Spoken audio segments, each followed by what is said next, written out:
भोजपुरिया समाज चैनल में आप सबके स्वागत बा। भोजपुरी के तमाम खबर सबसे पहले जाने खातिर भोजपुरिया समाज चैनल के सब्सक्राइब कर दी और घंटी पर जरूर दबा दी।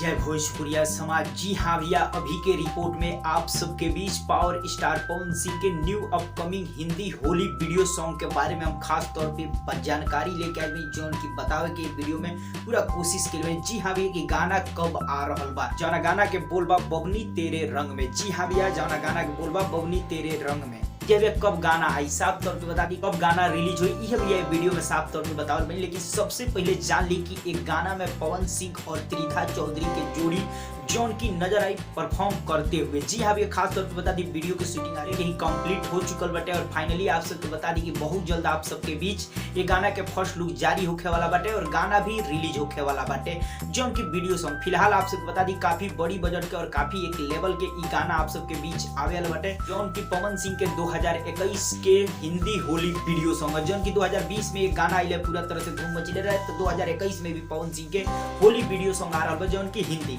खास तौर पे बता दी भैया गाना के पवन सिंह गईले बने और फीमेल आवाज पर भैया त्रिधा चौधरी ही गईले बड़ी, यानी जौन सिंगर बाड़ लो उहे भैया एमे काम भी कईले बाड़ लो, एज ए कलाकार के रोल में बाड़ लो। यानी पवन सिंह गाना गईले बने और त्रिधा चौधरी दोनों जने गाना गईले बाड़ लो और ये दोनों जने वीडियो में परफॉर्मेंस कईले बाड़ लो लीड रोल में।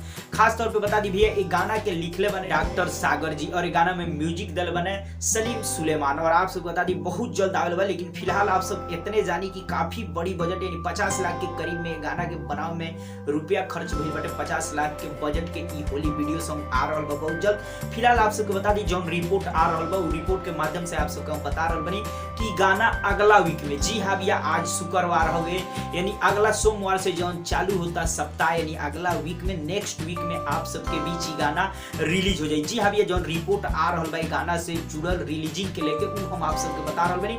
अभी के हाल ऑफिशियली रिलीज डेट के अनाउंसमेंट नहीं के, लेकिन इतना ही टीम के माध्यम से जौन सुने में आ रहल बा बता रहल बनी कि अगला वीक में 10 से 15 तारीख के बीच में आप सबके बीच ही गाना रिलीज हो जाए। फिलहाल अभी बहुत जल्द आप सबके बीच ये गाना के फर्स्ट लुक जारी होने वाला बाटे। तो जी हाँ भैया, अब आप सब बताइए भैया ये गाना के सुने खातिर आप सब कितना उत्सुक बनी, जरूर कमेंट करके बताइए। कितना ज्यादा धूम मचाई जरूर बताइए। चलते चलते वीडियो के लाइक करी, ज्यादा से ज्यादा वीडियो को दबा के शेयर करी। फिर से आओ तनी बहुत जल्द एक नया और बेहतरीन खबर के साथ।